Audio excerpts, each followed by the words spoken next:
Sa Ilocos Sur pa rin, sa bayan ng Santa Cruz, nagsagawa ng loudspeaker operations ang 24th Infantry Battalion sa mga coastal barangay ng bayan. Layunin nitong maihatid sa mga mamamayan ang mahalagang impormasyon hinggil sa kapayapaan at seguridad. Narito ang ulat ni Art Carrasco.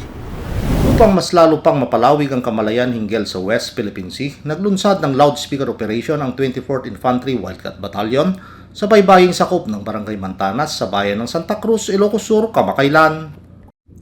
Layunin ng naturang aktibidad na ipaabot ng direkta sa mga mamamayan, lalo na sa mga mangingisda at kabataan, ang mahalagang impormasyon tungkol sa mga karapatan ng bawat Pilipino sa baybaying sakop ng West Philippine Sea. Kasabay rin nito ang pamamahagi ng leaflets na naglalaman ng mahalagang impormasyon hinggil pa rin sa nasabing usapin, kasama na rin ang patungkol sa Army recruitment sa mga nagnanais na pumasok at maging kabahagi ng sandatahang lakas ng Pilipinas.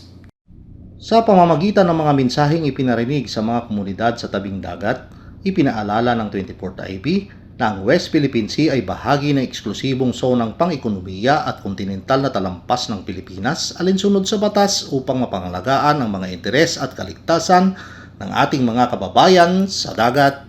Kaugnay nito, nagpahayag naman ng pasasalamat si Barangay Mantanas Chairwoman Luz Biminda Ayawan sa mga kasundaluhan sa mga impormasyong ibinahagi sa kanila. Malaking bagay anya sa kanilang komunidad ang mga mahalagang impormasyon hinggil sa West Philippine Sea para may pamahagi rin nila ito sa kanilang mga anak at sa mga susunod pang henerasyon.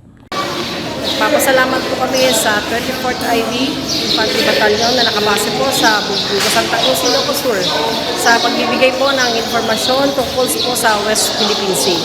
Samantala, pinuri naman ni Lieutenant Colonel Jesse Baroga, Commanding Officer ng 24th IB, ang nasabing aktibidad. Ito anya ay bahagi ng kanilang pangako na makipag-ugnayan ng malapit sa mga komunidad. Ang baybayin ng Santa Cruz ay mahalagang bahagi ng ating teritoryo at mahalagang alam ng bawat isa ang kanilang karapatan at tungkulin. Sa pamamagitan nito anya, ang pagkakaisa at paglilingkod ay mas mapapatibay ang ating serbisyo at seguridad. Patuloy ang 24th IB sa pagpapalawak at pagpapaigting sa kamalayan ng bawat mamamayan sa karapatan ng ating bansa sa West Philippine Sea. Sa pamamagitan nito, na ipapakita ang pagkakaisa ng bawat Pilipino sa pagdidepensa at pagpapahalaga sa ating soberenya sa karagatan. Mula dito sa lalawigan ng Ilocos Sur, ako si Art Carrasco Jr. ang inyong pamilyang kaugnay para sa matatag na batihan ng Pilipinas.